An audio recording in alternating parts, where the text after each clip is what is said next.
E o Vasco, hein? Tá a 6 pontos do Cuiabá, que é o primeiro time fora da zona de rebaixamento. Mais um motivo, né, para vencer um confronto que é direto contra o Goiás em São Januário. Ele chegou para ser o homem-gol do Vasco em 2023. Mas os primeiros 6 meses dessa relação não têm sido fáceis.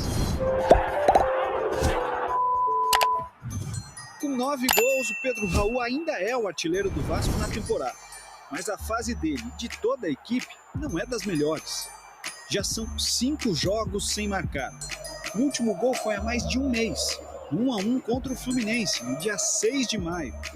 E na última rodada, contra o Internacional, o Pedro Raul começou no banco de reservas pela primeira vez no ano. O Pedro não é reserva. Isso tem a ver com a estratégia que a gente montou para o jogo, a maneira como a gente queria jogar, mas ele continua sendo muito importante para nós, assim como todos. O Vasco recebe o Goiás hoje aqui em São Januário às 8 horas da noite. Chance do Pedro Raul encerrar o jejum de gols contra um adversário no qual ele brilhou o ano passado.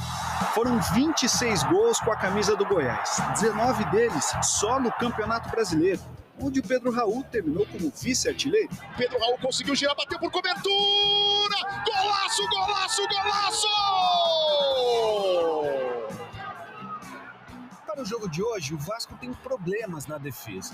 Robson está suspenso e Capasso ainda se recupera de lesão. O Mita Rodrigues, que jogou na vitória do Uruguai sobre Cuba na terça, deve começar no banco. Com isso, Maurício Barbieri deve improvisar Figueiredo na lateral direita. E ainda tem 2 dúvidas: Lincoln ou Miranda na zaga e Ryan ou Pedro Raul no ataque. Se o camisa 9 é dúvida, certo é que São Januário vai estar lotado hoje. Todos os ingressos foram vendidos.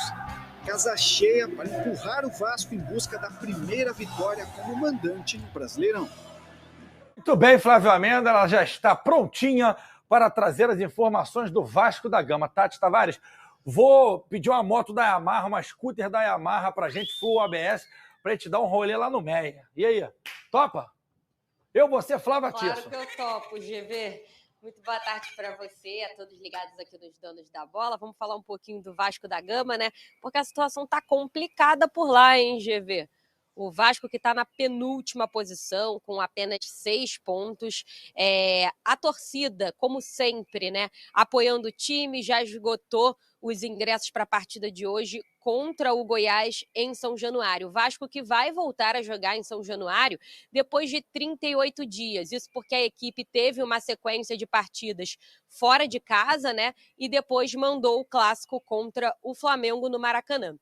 Então, o Vasco voltando para casa e precisando muito da força de São Januário para poder sair dessa situação. Só para ter uma ideia, GV, o clube não vence há 9 jogos, são 5 derrotas consecutivas. A última vez que venceu foi justamente contra o Atlético Mineiro, no dia 15 de abril, na primeira rodada do Brasileirão.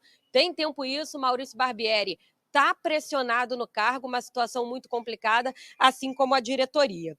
Bom, hoje o Barbieri tem alguns problemas, né, para resolver, principalmente no setor ali da defesa. O zagueiro Capasso, ele está se recuperando de uma lesão na coxa, sofrida na partida contra o Internacional, por isso não joga. O Robson Bambu e o Jair, eles estão suspensos pelo 3º cartão amarelo. Então, mais um problema aí para o Barbieri. O Miranda e o Lincoln disputam a posição para ver aí quem que vai formar a dupla de zaga com o Léo, né? Então essa é a situação em relação à defesa. E outro que pode desfalcar também é o lateral direito Pumita. Isso porque o Pumita estava com a seleção do Uruguai, atuou por mais de 90 minutos, inclusive jogou como zagueiro, foi elogiado pelo treinador, venceu aí Cuba, voltou ontem para o Rio de Janeiro, então não se sabe ainda se ele vai ter condição de jogo. Mas vale destacar também, GV, que o Figueiredo treinou como lateral direito durante a semana, então é uma opção. A boa notícia para o torcedor Cruz Maltino, né, para o torcedor vascaíno, é que o Andrei pode retornar ao time, deve retornar. Ele treinou durante a semana, recuperado das dores no joelho.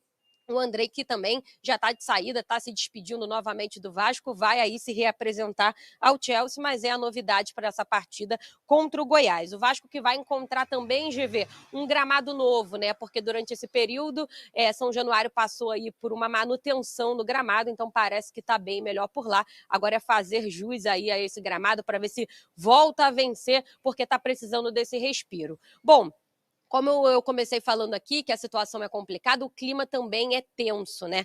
Isso porque hoje, na verdade ontem à noite, né, nos arredores de São Januário, prenderam um boneco semelhante ao que aconteceu com Vinícius Júnior na Espanha, né? Um boneco enforcado do CEO do Vasco, né, da SAF do Vasco, Luiz Melo. Ele que está envolvido numa polêmica porque a torcida, caçando ali nas redes sociais, descobriu que ele tem o CPF ativo como sócio do Flamengo, né, o maior rival do Vasco. Então tem uma polêmica em relação a isso. Um boneco com a foto dele foi enforcado ali nos arredores de São Januário. E claro, isso tudo acaba incitando ainda mais a violência para um jogo tão tenso como esse, já que o Vasco passa por uma situação complicada. Ontem nós vimos cenas lamentáveis em São Paulo, em Santos, na partida contra o Corinthians, com bomba ali no campo. E claro que eu e também toda a equipe aqui dos Donos da Bola, a gente pede aí que o torcedor vá com segurança para o estádio, pense em torcer em paz, independente do resultado, porque futebol não é nada disso que a gente está vendo por aí, né? E claro, a gente deixa o apelo aí para a torcida do Vasco hoje, para que tudo corra bem em São Januário e o Vasco, quem sabe aí, volte a vencer porque está precisando. Beleza, GV? Volto com você. Obrigado, Tati Tavares. Vamos direto das informações da Tati para o campinho do Vasco da Gama. Bota o campinho na tela. Vamos embora. Ó, Vasco enfrenta o Goiás logo mais, com Léo Jardim no gol, Figueiredo na direita. Isso me dá um arrepios na espinha, porque ele é atacante. Miranda, Léo, Lucas Piton na volância. Zé Gabriel, isso é uma projeção, tá, gente? E Matheus Carvalho. A escalação sair ali um pouquinho menos de uma hora antes. Andrei, Marlon Gomes no meio. No ataque, Ryan e Alex Teixeira, o Vasco tentando respirar no Campeonato Brasileiro, ter uma reaçãozinha. Beleza? Previsão, tempo bom, não tem chuva. E o Vasco vai vencer. E o Vasco vai vencer. E não teremos goteira. Por que eu estou falando de goteira? Já sei.